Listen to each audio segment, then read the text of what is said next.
Welcome to the Forge, my wanton wildlings. I'm your creepsmith, and I hope you like my work. Atrocity hurts. Okay, that may sound like a ridiculously self-evident statement, so let me try to state it more specifically. If you witness something horrible enough, it may actually injure your brain. It will certainly scar your psyche and leave you in paranoia, guilt, and self-doubt. Much like the aberrant antagonist of our story for the evening. He's out there, still.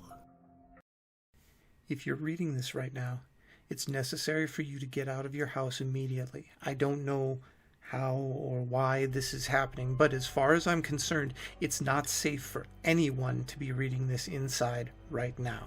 Not in this area. Get in your car, get to the nearest town or city, and read it there, because I don't know how much longer it is until that thing comes around for you or anyone else. I don't know what that creature is, what it wants, or how many of them exist. All I know is that it's driven to kill, and it will stop at nothing to make sure it gets its job done. If you failed to follow these directions, at least lock all your doors and windows, turn off the lights, stay somewhere safe, and make sure that your presence is as invisible as possible. Once you've done that, continue reading this, and I'll explain what's happening to the best of my knowledge anyway. One night, I was sitting at home, watching TV. It was a rough week, so I was glad that the weekend had finally come. I could sit around doing nothing and not really care about anything. Everything seemed normal, or so I thought. But while I was watching television, I noticed something odd. Coming out of the forest in my backyard was a man.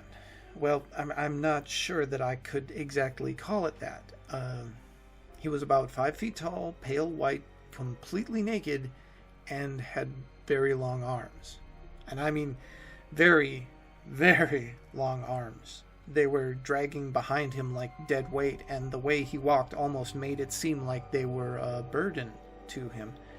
His hands were dragging a very large object behind him that I couldn't see at the time.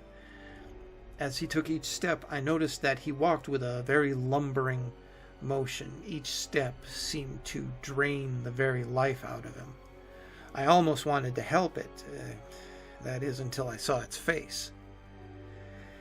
As it got closer to me, I saw that where his eyes were meant to be, there was nothing but 2 glowing red dots, resting in swollen sockets on his face. He had no nose, and he lacked lips as well. His mouth stuck out in a very wide grin, and his teeth were large. That is to say, if they were teeth, they looked more like nails protruding from his bleeding gums. It had long, jet black hair that almost went to his waist. The thing paid no attention to me, dragging whatever it was carrying behind it like it was his eternal duty. I could hear his soft panting, and I saw fog coming from his mouth after each breath. Winter. It was very cold. As he began to get closer to the house, I became more and more terrified. I quickly shut off my TV, turned out my lights, and hid in my bedroom upstairs. Then I looked out my window and continued to watch. During this, the creature had now crossed my long backyard and made it to my house. At this point, I was finally able to see the horrific object that it was carrying. He was dragging the body of a young man behind him. I couldn't tell what the person looked like. He was too mutilated and torn up to distinguish anything other than a general human shape about him. The creature then picked up the body and hung it against the wall with a meat hook which was already pierced through the man's blood-drenched head. I nearly vomited at the sight of this. Then the creature walked backwards, stretching out its arms and letting out a subtle yawn. It was as if it had finally completed a very hard, long-labored task. It walked up to my back porch, its pace quickening after it hung up the body, and I waited in silence and terror, the only noise coming from my quickly beating heart pounding against my ribcage. Then it looked up at me, directly at me, and its smile widened. I jumped back in horror as it stepped closer to my back door. It reached out with its long arms, grabbed a hold of my doorknob, and slowly pushed open my back door and stepped inside. At this point, I was too stunned to do anything but lock my door and move to the corner of the room.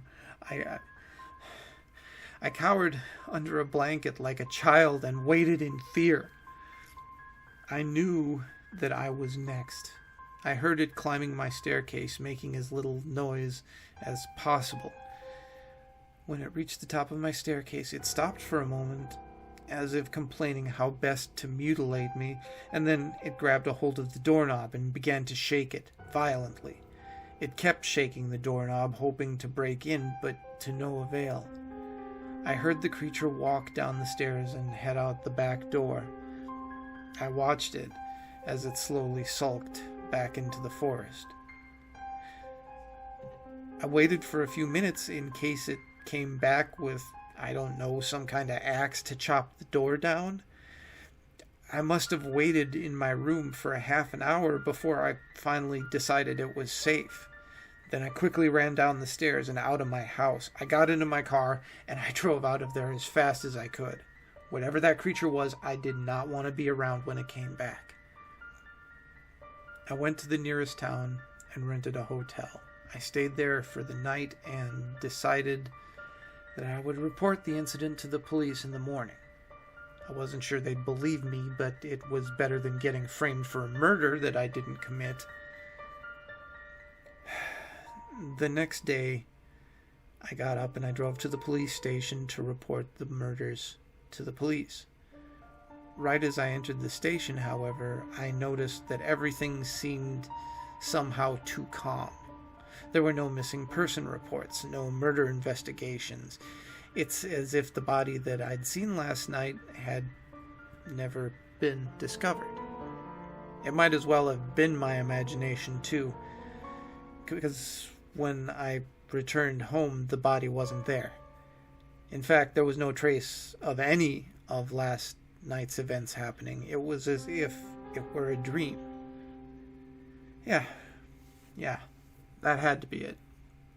Had to have been a dream. I probably just woke up frightened and ran out of my house in a panic. I kept telling myself these things, knowing in my heart and with my common sense that they weren't true. That night, I locked myself in my room and turned off my lights as soon as it got dark outside. I wanted to make sure that the thing had no idea of my presence. I knew it would be back. Though it was hard to go to sleep, I did finally doze off, only for a short time, only for a short time, though, as I was awoken around 1 a.m. to the sound of scratching. I sat up in my bed and looked out my window, careful to stay hidden. To my horror, the creature was back, scratching against my wall. It was like it wanted to get my attention. When I looked at the wall where it placed the body last night, I saw 12 more in its place. Each one was hanging in a different, gruesome way.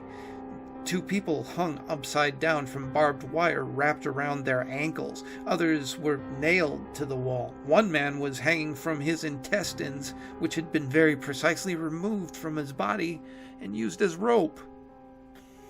I looked away from this terrible sight, waiting for the creature to put me against the wall with the rest of those people. It opened my back door again and entered my house, this time quicker, as if it was more eager to add me to its collection. He climbed up the staircase and started shaking on my doorknob. He kept trying to turn it until it finally snapped and the door slid open. I watched as the monster's silhouette silently crept through my door. It knelt down next to me, and at this point I was too stunned to do anything. I just sat there, waiting for my fate. It placed its hands on my chin and lifted my head up so that I was forced to look into its empty eye socket. I felt its warm breath against my face, which smelled of blood, and then, to my surprise, it spoke.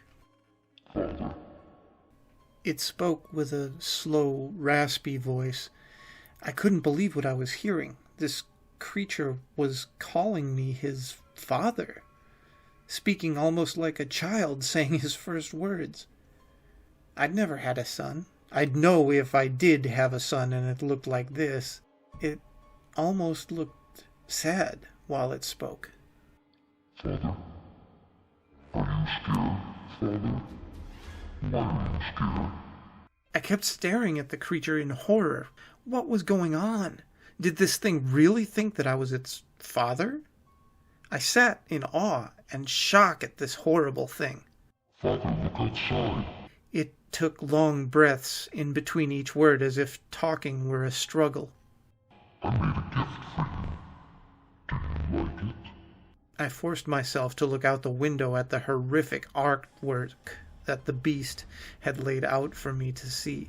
The thing looked at me for a moment as I contemplated an answer, and in a shaky voice, I said, yes, yeah, I really, really love your gift. Its smile grew with excitement. It lay my head down, and I watched it slowly leave the room.